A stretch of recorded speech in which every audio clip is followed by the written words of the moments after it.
Hey, welcome back. This is Susan Milner, also known as McCartney Green, and this is chapter 22 of book number 1, A Healing in Jesus' Name.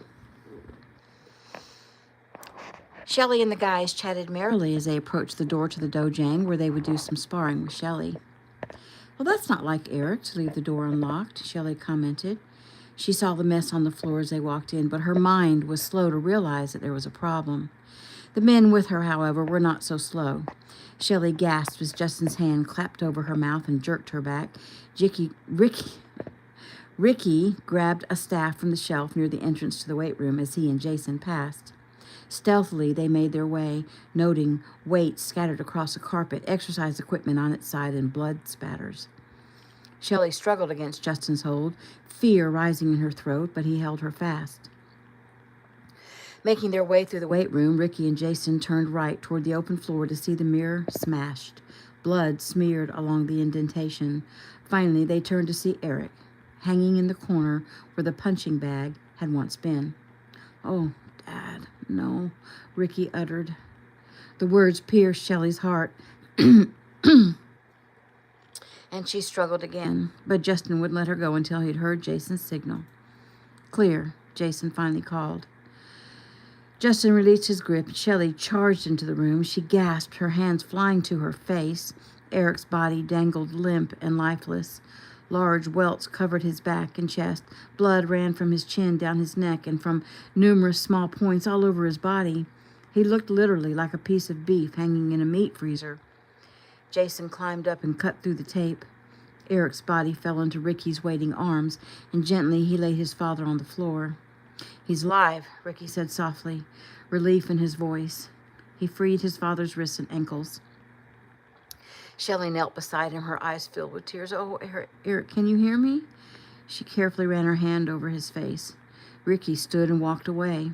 A moment later, his fist went crashing through the sheetrock. Justin went to him and grabbed him by the shoulders. "He's alive, Rick, and he's going to need you. Be there for him." Eric moaned and opened his eyes to look into Shelley's tear-stained face. "Are you crying again?" he said softly. She tried to laugh at his feeble joke, but sniffed instead. The others gathered around him. He drew a slow, deep breath. "There were 8 of them," he explained, "or I wouldn't look this bad." "Only 8?" Jason laughed. "You must be getting old." Eric closed his eyes. "I feel old." "Eric, what did they do to you?" Shelley cried. He grunted as he sat up. "They beat the hell out of me. I guess I made someone mad. If you're asking specifically about the artwork on my body, it's compliments of a belt buckle." "Look at you," Shelley whispered, reaching out to touch a large welt. We need to call an ambulance." "No," Eric said quickly. "No ambulance, no police." "Eric," Shelley pleaded, "let me take care of you." "I will," he answered, "but only you. You need a doctor's care." She cried. "I'm fine. A little banged up is all. No head injuries, just abrasions. I'll have Rick check me over to see if any ribs are broken." "No head injuries? Your mouth is bleeding," Shelley lamented. "My lip," and it was a glancing blow.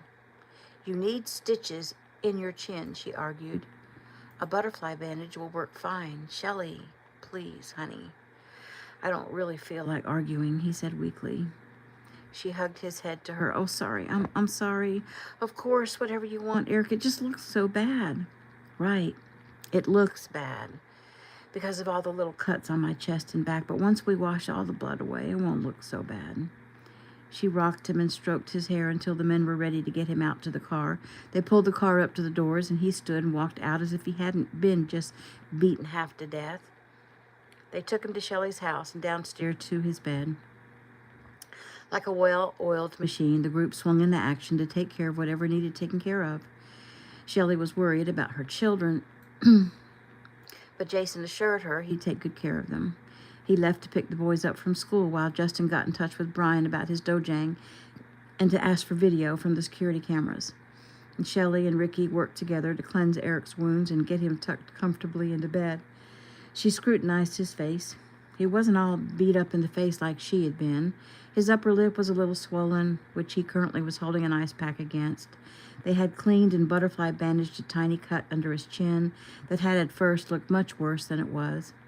Eric had been right. Once they'd cleaned all the rivulets of blood from each little cut, some of them were mere pinpricks. He didn't look nearly as bad as he had when he was hanging in the dojang. And Ricky checked him for broken ribs or signs of internal bleeding. Apparently, Shelley learned both Eric and Ricky had extensive survival training, which included both being certified EMTs. Ricky was satisfied that his father's strong musculature protected him from any broken ribs and internal injuries. He checked him for signs of a concussion, but his pupils were equal and reactive, and the only other injury they could find was it looked like there might be a bruise forming on one cheek. Jason called to let Shelley know that instead of bringing the children home, he was taking them out to eat and then to a park. He eased her mind that they were fine and well protected. Shelley stayed by Eric's side until he drifted off to sleep. She realized suddenly how hard it must have been for him to watch her suffer when she'd been hurt because she was dying inside to see what they'd done to him. She finally left the bedroom when Ricky asked for some private time by his father's side. Out in the living room, Shelley found Justin on his cell phone. She supposed he was speaking to Sing Lei. He spoke in Korean, but Shelley could tell from the tone of his voice that a heated discussion ensued. She felt at a loss as she tried to figure out what she could do to be of help to Eric. She remembered the paperwork he'd been so worried about. Quickly, and without thought to her own safety, she jumped in the car and drove to Brian's studio. Brian and Meg both were there, surveying the damage, and they hugged Shelley and asked about Eric, and Shelley filled them in. Meg was sympathetic. Brian was purely mad, not about his studio, but about the attack on his former teacher. Shelley gathered all the papers, the files, the receipts, the record books, and laptop together and turned to Brian. Let us know what the estimate is for repairs, she said, shivering as she gazed around the room. I'm so sorry about the dojang. Oh, it's fixable. The only thing I'm concerned about right now is Eric, Brian replied. And Shelley nodded. Well, thank you. I guess I'd better hurry back. Yeah, I can't believe they let you out alone, Brian said. Not after this. Shelley cast her eyes down. And Brian shook his head. They didn't, did they? He held up a finger. Hold on a minute. We'll accompany you back.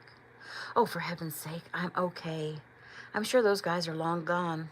They'd be too afraid of getting caught. Besides, you need to take care of things here. She glanced at Meg. And the baby is due any time now, isn't it? Pretty soon, Meg nodded as she placed her hand on her swollen abdomen. Shelley allowed a smile. Oh, I can't wait. Babies are so precious. Meg, let's go. We're going to see Shelley home, Brian said sternly. No need. I promised to go straight home, Shelley said, brushing off Brian's concern.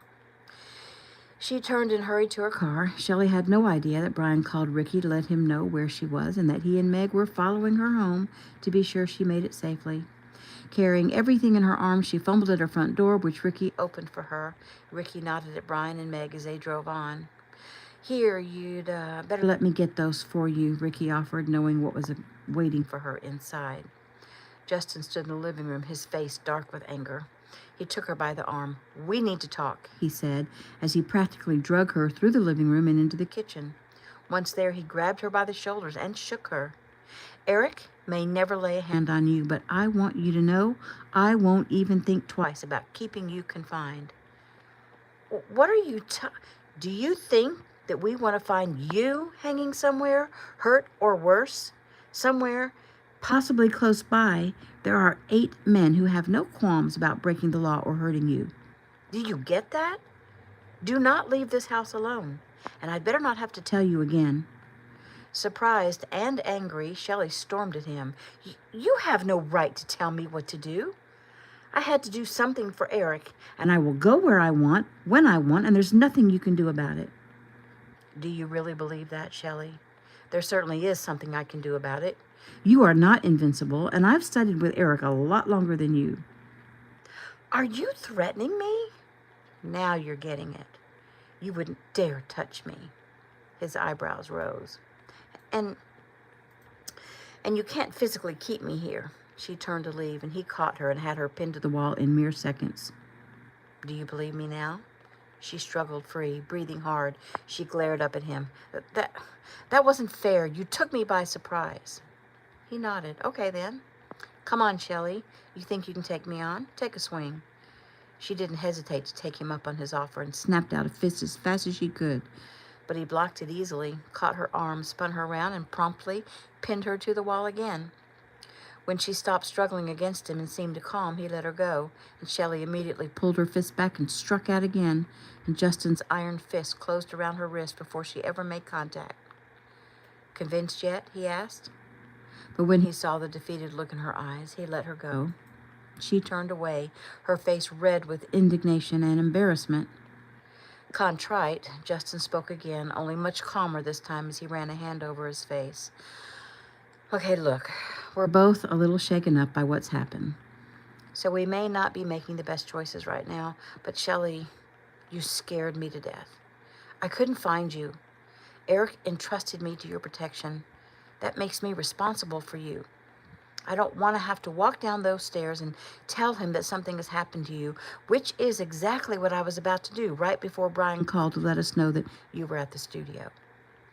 Shelley took a jagged breath and swallowed the lump in her throat as Justin left her to digest his words. She realized she'd erred. She just didn't want to admit it yet. She kept going out by herself. She did it back in December when she went for a morning run. She did it in New Orleans, and she did it today. She was so used to doing what she needed to do on her own that she just did it without thinking. She needed to do better. She knew that. It was just strange to her to think that she couldn't run a small errand safely. Still, she was a little miffed at Justin literally strong-arming her. Silently, she turned to the business at hand, which was feeding everyone. Once she had a tray of food ready for Eric, she set bowls and platters of food on the table, along with a pitcher of lemonade. She eyed Ricky and Justin, who now sat at the kitchen table, speaking in Korean yet again. That in itself was maddening. Eat whenever you like, she said sharply, turning to take the tray downstairs to Eric. She stopped short, though, set the tray on the table, reached into a cabinet, pulled out a small vase and placed it on the tray. Grabbing some kitchen shears, she headed toward the back door. Eyeing Justin defiantly a moment, she unlocked the back door and stepped outside. Justin sighed and buried his face in his hands while Ricky leaned back in his chair so he could watch Shelley from the window. She clipped some short branches of forsythia, came back inside and placed them in the vase. Ricky stood. Would you mind if I took Dad's food to him? Though disappointed, Shelley handed over the tray. Jason arrived home with the boys, and Shelley took them quietly to their room. So I think you guys are old enough to hear what's going on, she began. They looked up at her intently. Some bad guys broke into the martial arts studio today and hurt Eric. He's downstairs in his room right now, and Ricky's with him. Their eyes lit up at the mention of Ricky's name. But Ricky's pretty upset right now because somebody hurt his dad. Uncle Justin and Uncle Jason are pretty upset too. Did he get shot? Mark asked. No, thank goodness. But they beat him up really bad. Mark and Joey frowned. Is he going to be okay? Mark asked. Yes, sweetie, he's going to be fine, I promise. Can we see him? Well, not tonight. Maybe tomorrow, okay? She asked sweetly. No sweat, Mom, Mark answered. Right, Joey? Wide-eyed, Joey only nodded his head. Shelley smiled at them. So, anything happened in school today? Uh-huh. A girl in my class, she got sick and threw up all over her desk, Joey offered. Oh, the poor thing. Joey nodded in agreement. Yeah, and a bunch of kids laughed at her and made fun of her, but I kind of felt sorry for her. Shelley stroked his soft hair. Well, good for you. It's always good to be kind. What if you got sick and everyone made fun of you? That would be a pretty bad time, huh? Joey smiled. Yep, and that's the same thing Mark said. Shelley smiled at her sons. You know, you guys just make me so proud. Do you know how much I love you? Mark grinned. Yep, this much.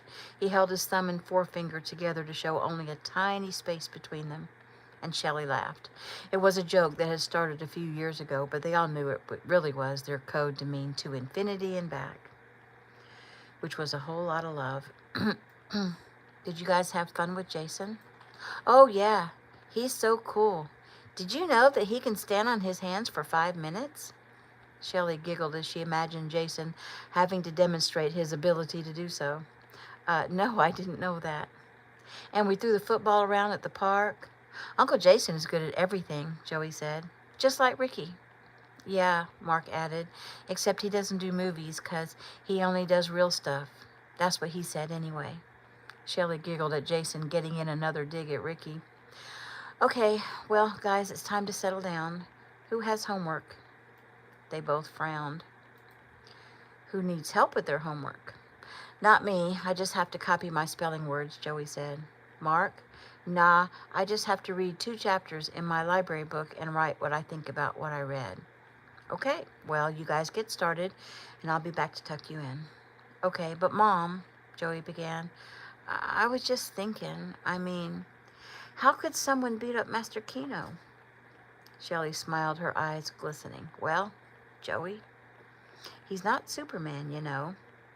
The boys frowned at that, and Shelley understood their response because she realized she, too, thought of him as invincible. Sighing, she kissed them and left the room. New scene. Ricky came up the stairs from visiting with and praying with his father. Dad would like to see you, all of you. Quietly, they went to his room, and Shelley sat next to him on the bed while the others stood, one leaning on the dresser, one by the door, and Ricky slouched against the wall. Eric told them in detail what happened, including specific descriptions. And when you get the video, I'll point out each one. Obviously, this is James's work, he added. So, Jason, you have guys already working for you to cover security at the Mark, correct? Yes, they're being trained. So then, do you think that they are capable of some detective work, like trying to find these guys? Oh, absolutely. We'll get on it. The men discussed what could be done, how they should proceed, and Eric's health. And Shelley took his hand as he spoke and squeezed it hard. He looked at her briefly, pressing her hand in return. He finished by telling them that in complete honesty, he already felt better and would need to see them again in the morning. They prayed together, and then the men left the room. Shelley picked up the tray and carried it out with her. Eric silently watched her. She blew him a kiss as she left. Upstairs, she rummaged through her cabinets looking for the tea Eric always used for her. She wanted one that might ease the inflammation and finally had to get Ricky's help. She made the tea and grabbed some antibiotic ointment and some capsules that Ricky handed to her and headed downstairs. She held out the capsules. Ricky says these are an herbal proprietary formula to take in place of antibiotics to ward off any infection. She handed him the cup, and he took the pills and drank the tea down quickly. He certainly was a much better patient than she'd been, she thought. She studied his face.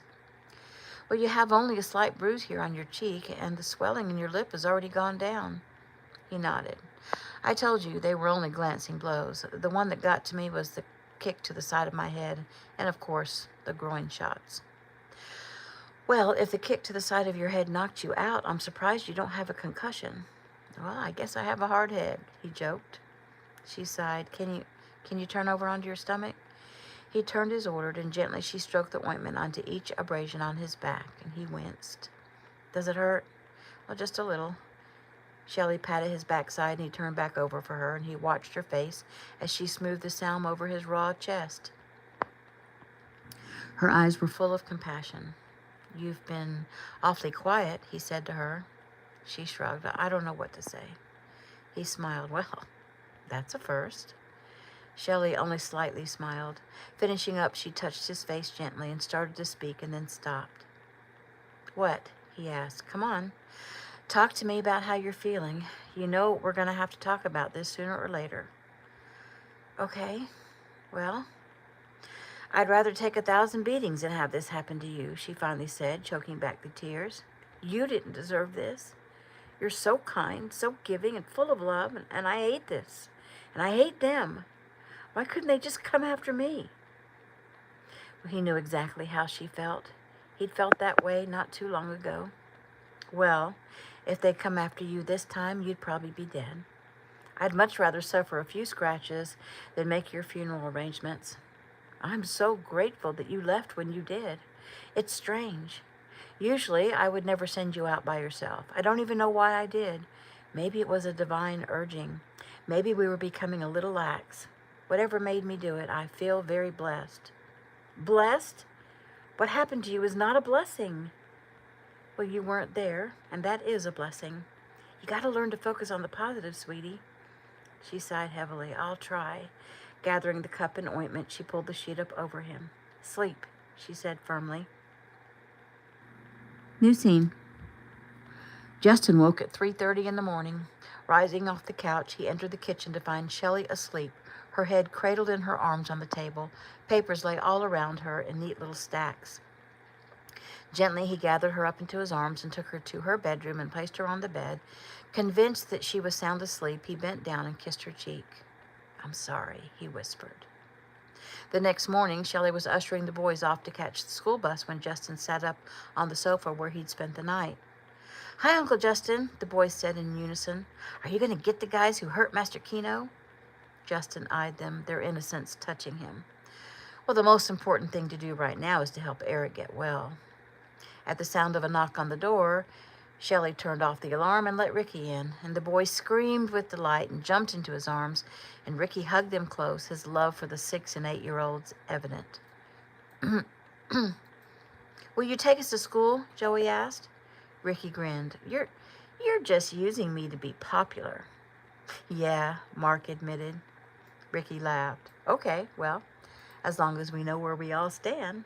But no one gets in my car until they do a flying hook kick. Both boys did it easily.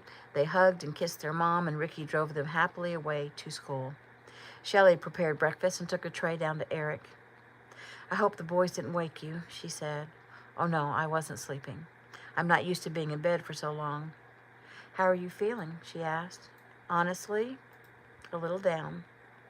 You? Down? He shrugged. Well, lying here in bed, people having to wait on me, it makes me feel a little, well, unmanly, I guess. You question your manhood? You, Eric, are the manliest man I've ever known. So much so that I can't even imagine what you see in little old me. He sighed heavily.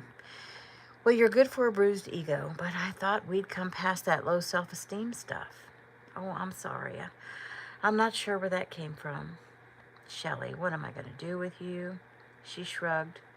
It seems like sometimes I forget all I've worked for and I revert back to my old pre-divorce ways.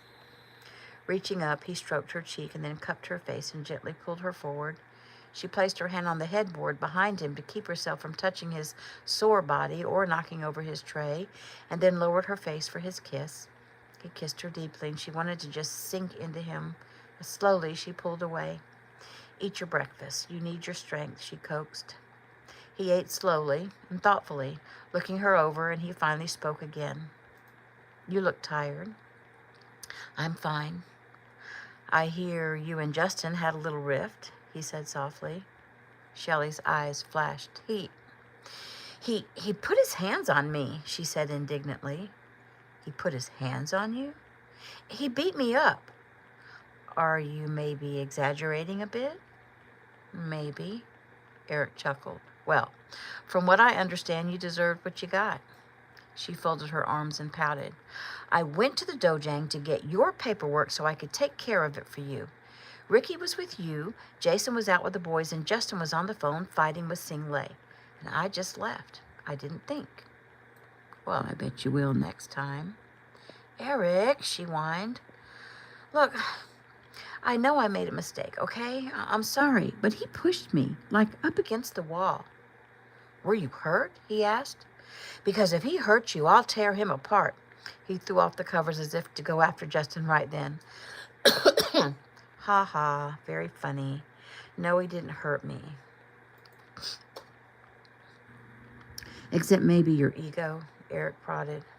She shrugged. I admit that. Still, he shouldn't push me around. He shouldn't push you around, but you can hit him? I didn't hit him, Eric laughed. Not for lack of trying. He told me to try. He was trying to make an impression on you, Shelley. You scared him. She pursed her lips in a tiny pout. He smiled at that. What is it you want me to do? She thought a moment. I don't know. Yell at him, maybe? Eric chuckled. I can't yell at Justin for doing what I asked him to do, which was whatever is needed to protect you, even from yourself if necessary.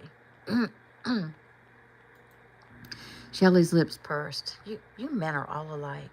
I know, he replied. We're mean and unfair, he said as he reached to take her hand. And we use our strength to, he kissed her fingertips tenderly, get what we want, and we all stick together, he said as he ran a finger down her jawline to her lips. And we have the nerve of trying to protect the women we love. Her heart sped up at his touch, but she pulled away. Don't even start what you have no intention of finishing, she said as she grabbed his tray. He sighed. Oh, I do have intentions of finishing. One day, he murmured. What did you say? He smiled. Nothing. She made a face. Do me a favor and ask the guys to come in. Lips pursed, she went up to do his bidding. Ricky had returned, Jason had arrived, and they sat at the table eating breakfast with Justin. How's he doing? They asked as she came up the stairs. He suffers from an incurable case of chauvinism, she said curtly. The men smiled, knowing that meant he was feeling just fine. And he wants to see you all. Sorry. Gathering the paperwork, she stormed back down the stairs.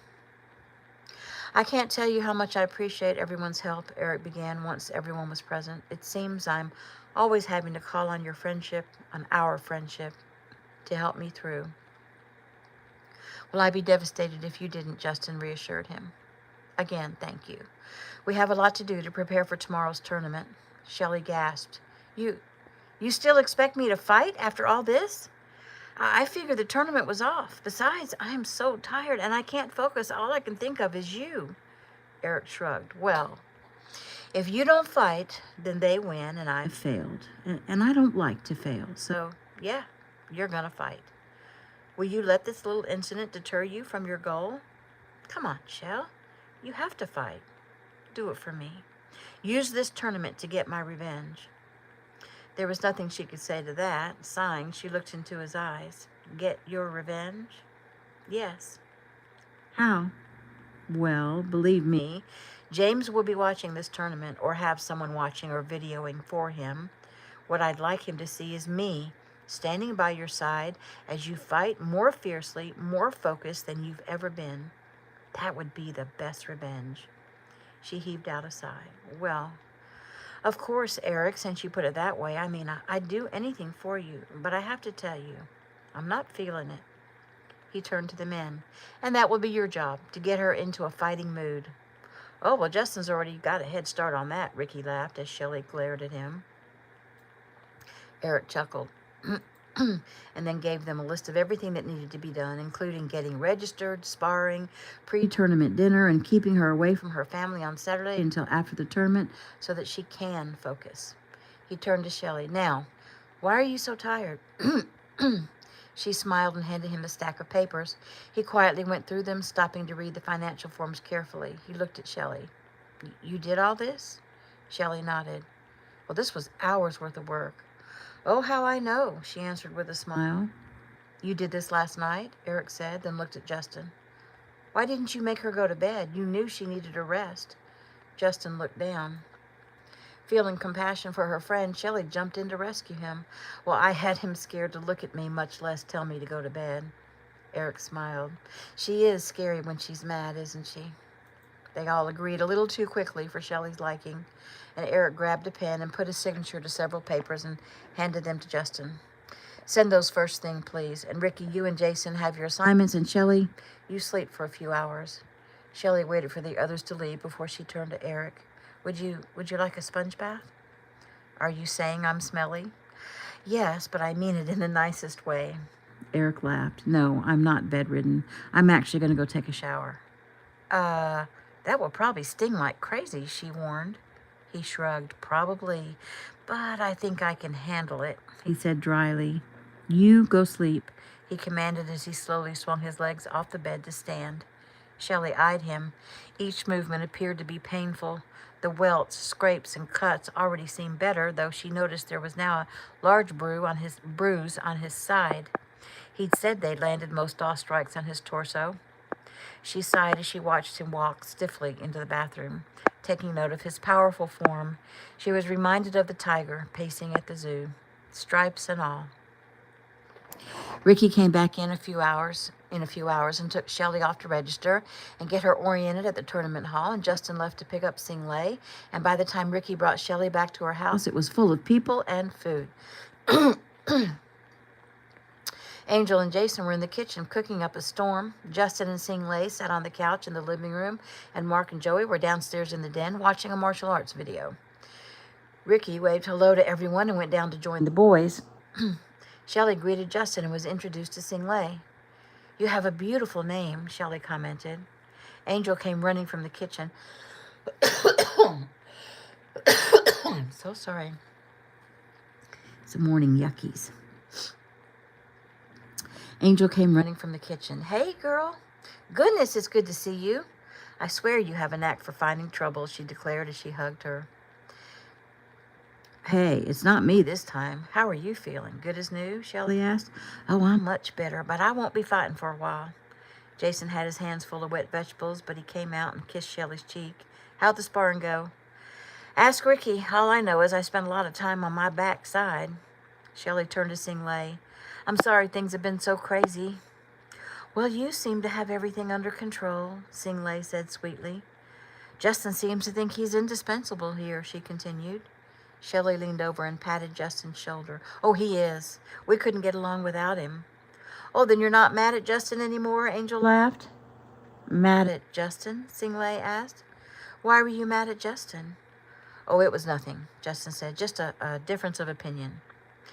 "Well, I'm going to go say hi to my boys and then check on Eric," Shelley said as she trotted down the steps. She took time to ask the boys about their day and to make sure they knew that they were loved and could talk to her about how they were feeling. In Eric's room, she found him asleep. Shelley stretched sideways across the bed and blew lightly in his face, and he opened his eyes and smiled at her. "Hello there," he said softly. She didn't answer, but just kissed him gently. Lying beside his powerful form made her feel so close to him. She loved him so much. Sighing, she stood. Dinner will be ready in about an hour. He rose slowly, bit by bit, working the kinks out of his muscles, and headed toward the bathroom.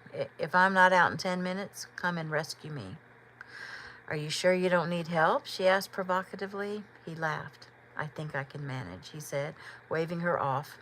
Eric dressed and made his way slowly up the stairs. Everyone gathered round and helped him to get comfortable on the couch. Mark and Joey sat at his feet, and he patted their heads. Justin spoke for everyone. "Eric, I hope you realize how much we all care for you. We hate seeing you hurt, and we feel extremely blessed that you're still with us." "Well, thank you. I'm feeling pretty blessed myself." Shelley smiled. "Do you feel well enough to bless the food?" Justin asked. Eric nodded. They poured wine for everyone, save Mark, Joey, and Shelley, who had juice instead. "You don't drink wine?" Sing Lei asked. "Oh, she drinks, just not very well," Ricky laughed. Eric held up his wine and spoke in Korean. "We are grateful, Father, for the earth and her bounties providing us with this good food. We are especially grateful for good friends, for their love and their strength. I love them, and I pledge myself to them for any need at any time. And to my beloved who owns my heart, I offer all that is mine.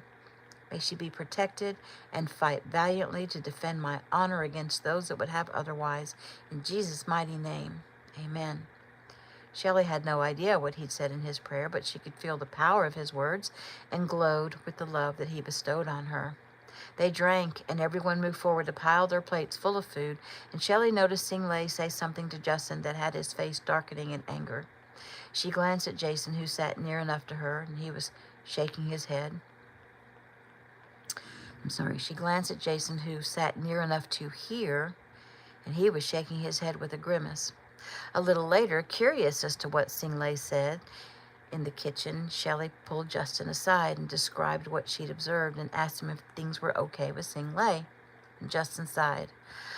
"Well, I guess you could say that sometimes she has a knack for getting under my skin." "Well, what did she say, if you don't mind me asking?" "She asked if he also walks on water." Shelley's brow creased. "So she doesn't like Eric?" Justin shrugged. "She thinks I worship him, but never mind that." "So what's the answer to Angel's question?" Are you still mad at me? Aw, Justin, how could I stay mad at you? Besides, you were right, and I'm sorry I made you worry, but no more lessons, okay? He shook his head and smiled. Well, I'm not promising anything. She held up her fist, and he grabbed it and kissed it. Well, there you are, Singlei's voice sounded from behind. Back in the living room, they sat around Eric, telling their stories as usual. Shelley loved the evenings before a tournament. The room always seemed filled with peace. Her mind drifted back to her first tournament in Daytona, when Eric had given her a tea ceremony, and to the most recent tournament in New Orleans, where they all fell asleep together. She closed her eyes and gave her own thanks that somehow they'd made it this far. Eric's finger rubbed across her face, and she looked up at him as he winked at her. Well, I guess I need to get moving and put the boys to bed, Shelley said, rousing herself. Oh, please let me, Ricky offered, and Shelley conceded. Mark and Joey kissed Shelley, bowed to Eric, hugged Jason and Justin, shook Angel's and Singlei's hands, and jumped into Ricky's arms. They wouldn't see Shelley in the morning until after the tournament, so they yelled back one more thing. Hey, Mom, kick butt! Angel laughed. You have done a great job with those kids, Shell. Singlei leaned against the wall watching. Is there anything you can't do? Singlei asked. The room became eerily quiet. Everyone noticed the sour tone in Singlei's voice, and they wondered what Shelley's response would be. Isn't that from a movie? Eric said, trying to make light of the comment. Sound of music, Shelley answered. The Baroness says it to Maria. She turned her focus on Justin's girlfriend. Yeah, Singlei. There are a lot of things that I can't do, and one of them is to tolerate rudeness in my home. And here we go, Jason whispered to Angel. Are you saying I'm being rude? Don't beat around the bush. By all means, just come out and say it. What is your problem? Shelley asked. You act as if I've done something to offend you. Justin stepped in. Don't worry about it, Shelley. Singlei is probably just tired. Singlei's face turned red with the heat of anger. Don't you dare speak for me, Justin Lee. She turned toward Shelley. You do offend me. I saw Justin kissing you earlier in the kitchen. Justin shot up almost as fast as Eric's eyebrows. In shock, Shelley's mouth opened wide, but no words came out. Justin turned to Eric. I give you my word, it's not what she's making it out to be. Eric waved him off. You don't have to explain anything to me. Justin turned back to Singlei. You stop this right now. This is an important time for Shelley, and I don't want you messing it up. Singlei pushed away from the wall where she'd been leaning and came forward, fire in her eyes. This is an important time for Shelley. Shelley, Shelley, Shelley. If I hear you speak her name one more time, I might scream. Look at you, Singlei said disgustedly, approaching Shelley. You're surrounded by all your little servants. You control everyone. It's not enough that you have your own man. You must have everyone else's too, and they stand around waiting for you to bat an eyelash so they can fulfill your slightest desire. It's sickening to watch, especially someone like Angel who doesn't even realize that her man belongs to you. They all belong to you. Shelley's eyes filled with outrage at this stranger who didn't really know her at all would say such things. She couldn't hold back any longer. All this isn't about me. They're not serving me. It's about Eric. He asked me to be his student. He plans all of this. He plans everything. And Jason and Justin have been his loyal friends since they were kids. And yes, they take care of me. Not because I demand it, but because Eric has asked them to help train me. They are the best friends anyone could ever have, loyal and true, and they know if they ever need anything from Eric, he would be just as accommodating to them. And I'm going to set you straight on something else. Your problem is not with me or with Eric. It's about your lack of self-esteem. You're upset because all this is not about you. You're worried that Justin thinks too highly of Eric or of me. Well, if you're not woman enough to hold on to your man, don't go looking for someone else to blame. You need to look inward, because Justin's a wonderful man and a good friend, and that is all. Instead of looking outside for your troubles, maybe you should examine yourself, as you seem to be full of jealousy and bitterness and hatred, And I think Justin deserves more than that. As a matter of fact, if I were Justin, I would have dumped your ass a long time ago. Singlay's gasp, along with her arms swinging back, warned Justin. He quickly jumped in and grabbed Singlay and pulled her away. Protecting your lady again? Singlay asked sarcastically. I'm protecting you, he replied. Oh, what a joke. Oh, believe me, hitting her would be a mistake, Justin returned. Shelley didn't move for several seconds. Tears stung her eyes. I'm sorry for using bad language, she muttered. Apology accepted, Jason said quickly. Tell you what, Shell, me and Angel will get the dishes done for you, he offered. Angel jumped in. Oh, yes, Shelley. I'm sure you're tired. Jason began pushing Shelley toward the stairs. Why don't you go on up to bed and we'll clean? I'm fine, Shelley insisted. No, you're not, Jason said as he hefted Shelley over his shoulder, took her upstairs, and tossed her onto her bed. Am I being punished for saying what everyone else was thinking? Shelley asked. Of course not, Eric's voice answered from behind Jason. Jason was simply trying to defuse the situation. And it is bedtime, and I am a little tired. Please stay here, Eric soothed. Ricky came out from the boys' room. What's going on? Jason told him what transpired, and Ricky laughed out loud. Man, I missed the good stuff. Ricky and Jason went back down to help with the cleanup. In her bedroom, Shelley threw herself backward across the bed. That girl's a real witch. Sorry, I'm wanting to use bad language, but you know, I like to give everyone the benefit of the doubt, but that girl got to me. She looked up at Eric. I guess you're disappointed in me. He smiled. You haven't disappointed me yet. See that you don't tomorrow. Well, good grief, Eric. There's nothing like a little pressure to help someone sleep. Pressure? This is nothing compared to what's to come, but I know you can handle it, baby. Yeah, well, I'm glad one of us is so confident, she sighed. I guess I need to go apologize to Justin. Do it tomorrow, and Justin will probably be the one apologizing for Singlay. Shelley made a face. She just made me so mad. Eric smiled. Good. Remember that. And remember our revenge. Psalm chapter 5, verses 1 through 4. Listen to my words, Lord. Consider my lament. Hear my cry for help, my King and my God. For to you I pray. In the morning, Lord, you hear my voice. In the morning I lay my request before you and wait expectantly.